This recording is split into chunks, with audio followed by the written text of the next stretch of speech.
हदगाव नगरपालिका या निवडणुकीमध्ये शिवसेना भारतीय जनता पार्टीची युती आहे। शिवसेना भारतीय जनता पार्टी उमेदवाराच्या वतीने सर्व कार्यकर्ते आम्ही आज प्रचाराचा शुभारंभ या ठिकाणी केलाय।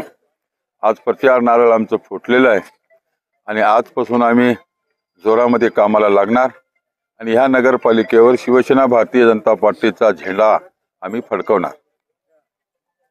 नमस्कार, मी रोहिणी भास्कर वानखेडे।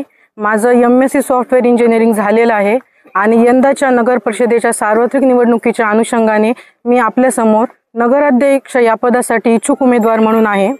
तर आपल्या सर्वांना माहीतच आहे, आपल्या शहराची हदगाव शहराची आणबाण शान असलेले आणि आपल्या सर्वांचे खऱ्या अर्थाने असलेले किंग मेकर आपले माननीय भास्कर वानखेडे साहेब यांनी जो आतापर्यंत आपल्या हदगाव शहराचा सर्वांगीण विकास केलेला आहे तो कुठल्याही कामात असू द्या, आपल्या सर्वांना सांगण्याची वेगळी गरज नाही। आपल्या हदगाव शहरामध्ये शादीखाना असू दे किंवा नगरपालिकेची इमारत असू दे, वेगवेगळ्या प्रकारचे रस्ते नाल्यांची कामे, उत्कृष्ट पद्धत सगळे कामे आपल्या वानखेडे साहेबांनी केलेली आहेत आणि त्यांच्या मार्गदर्शनाखालीच आता सध्या भास्कर दादा पण गेल्या 2 वर्षापासून हदगाव शहराचा विकास कसा होईल याच्याकडे त्यांनी भरपूर लक्ष दिलेलं आहे।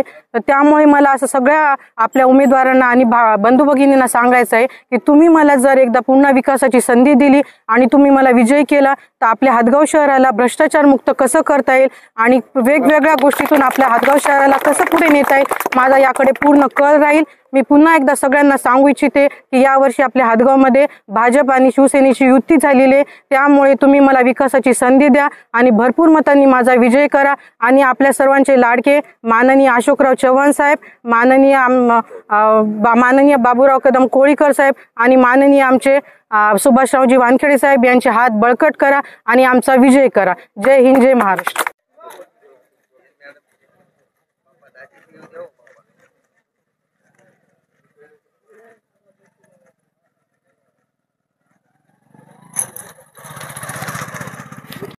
विशाल है ना, विशाल